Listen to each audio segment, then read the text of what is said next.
All right, one more question. We'll start off with JB. Who are you? Hi, I'm Lauren. Hi, Lauren. I'm actually going to change the subject for a minute, if you don't mind. Sure. I would like to hear the opinions on how we can change veterans' benefits. I think they're wonderful. I'm a two-tour Iraq vet myself, and I use our veterans' benefits here in Connecticut. Okay, thank you.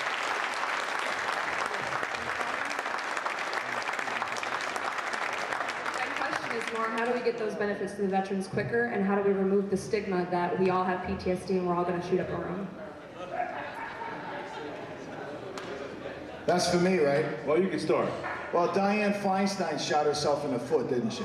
When she shot her big mouth off. And she's a prime example of an embedded politician that needs to go back to the wine country and get out of the way. Our veterans are the heart and soul of America, and we don't have anything. I'd like to use the S word. Is John Fuller still here? You cannot. We're on the air. Okay. We're on the air. I won't use the S word, Mr. Fuller. But I'll tell you what, it's Bravo Sierra, okay? It's Bravo Sierra. Scott? Yeah, well, look, thank you for what you've done over there, and I have to say that this 9/11 generation is the new greatest generation. This group of young people that responded after 9/11 went to Afghanistan, Iraq, and they are the new leaders for the United States. You aren't all PTSD cases. We are going to have to keep a watchful eye on each other as we go forward. And with our friends that were there, I was with you over there in different places, and I have the highest respect. But if you're talking about quick delivery of services, Republican, Democrat, doesn't matter, the VA has been one of the worst performing, institutions going. So we're all going to have to demand better performance from the VA, tackle homelessness for vets here in Connecticut. There are 400, I think, right now. My wife is head of the Connecticut Coalition to End Homelessness. I think all of us, beyond party, need to focus on, getting folks on their feet that way. But when you think about Iraq and Afghanistan vets, think about these are America's leaders today and tomorrow, because that's really who you are. All right, Glenn? Just quick, I'd echo what Scott said, and I do think one of the items that most of you know is that Scott's the head of a major think tank in DC, and they do put emphasis on these issues, and I do thank you for that. And I thank you for your service, but centers and think tanks like the Center for National Policy take the time to emphasize these sorts of issues and celebrate the greatness of these people and the folks coming back, and I thank you for that. Rob, wrap it up for this. I ran for Congress in the year 2000 on a platform of helping our veterans. This was before 9/11. The performance of VA was atrocious. The waiting periods were over 300 days. The delivery of services was ridiculous, and yet the managers of the VA every year were giving themselves huge bonuses amounting to tens of millions of dollars. Sailors in the area where I live in southeastern Connecticut were using food stamps to make ends meet. When John McCain came to New London the week before the election, I made a promise from the platform which shocked all of my staffers. I said, if I don't get our military personnel off of food stamps in 2 years, I will not run for re-election. I got on the Veterans Affairs Committee, I got on the Armed Services Committee. In 2 years, we changed the rules, we increased the pay, we provided alternative service for men and women in uniform, and we got them off food stamps, and we reduced the wait periods in the VA to 30 days under Tony Principi, who was the Secretary of Veterans Affairs at the time. We have gone backwards since then, and we've gone backwards since then because this has not been a priority of this administration. They talk the talk, but they don't walk the walk. And what veterans have to do is they have to join the American Legion, a local post, and join the VFW, a local post, and join the DAV, a local post, and lobby here in Connecticut, and lobby in Washington, D.C., and demand that these benefits be delivered in a timely fashion. All right. I can't thank these guys enough. Before they go, before we wrap it up, we have two very, very quick things to do. It won't take a minute. First, wherever Wendy is, if she can make her way to the stage. Second, we get tons of emails every day. I mean, I have 100-something sometimes before I even get into work. JB got an email the other day.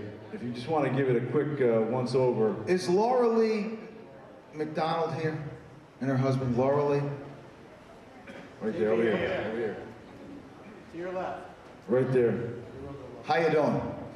Laura Lee is the wife of a navyman on a submarine, and she emailed a couple weeks ago to say that we on 94.9 gave her some guidance, and she listened every day, bell to bell, Lee Elci and me in the afternoon, and she called one day to speak about New London and where she lived and how she wanted to move and how beneficial the information that she got on a daily basis from us helped her while her husband was in a submarine.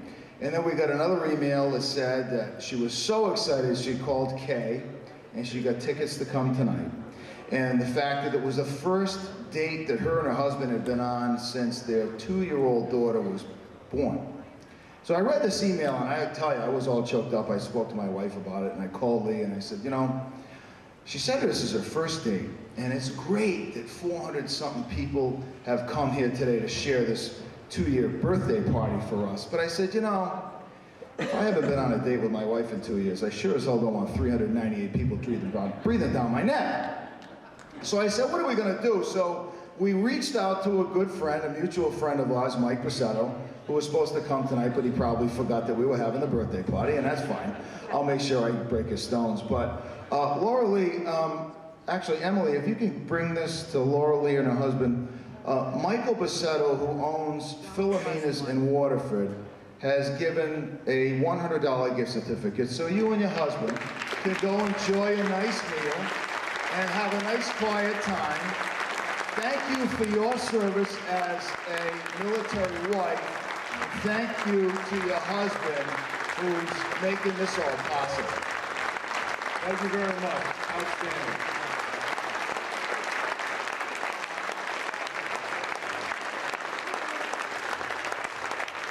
All right, last thing.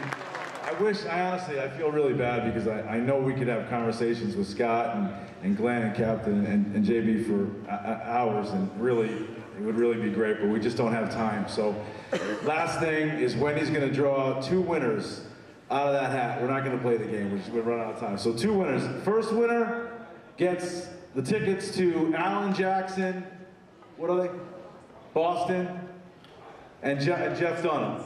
The second person who gets selected gets the basketball, which is signed by everybody who's been on the stage tonight, which is pretty cool too, I think. All right, go ahead, Wendy, you pick it. So this is for all the tickets. All right, we got 579611. What was it? 579611. 579611. Oh, we got a winner. All right, you got some tickets. Not bad. Congratulations. Check it, Wendy, because he don't look trustworthy, that guy. I don't trust you. No. All right, this is the basketball signed by everybody. Mitchell Edis, Rob Simmons. Did you guys sign this? All right. Who's this? Who gets this lucky basketball? I can do this.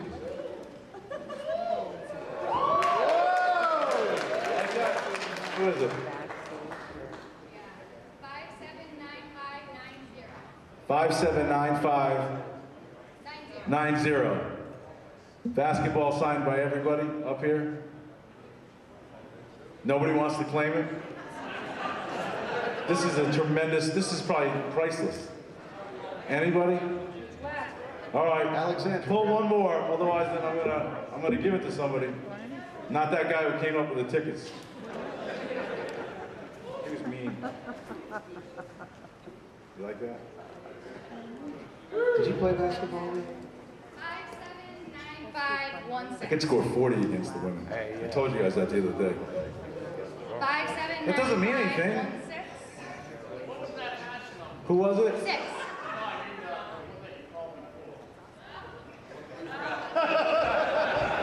See, look, hold on one second. I'm doing a show here. My mother-in-law is sitting in the front row, just not like this.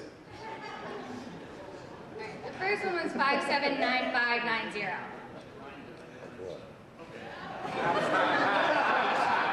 You like basketball? You got it. Catch it. Everybody, thank you guys so much. Mohegan Sun, thank you. Everybody, thank you. You guys are tremendous, as always. Colonel, thank you, buddy.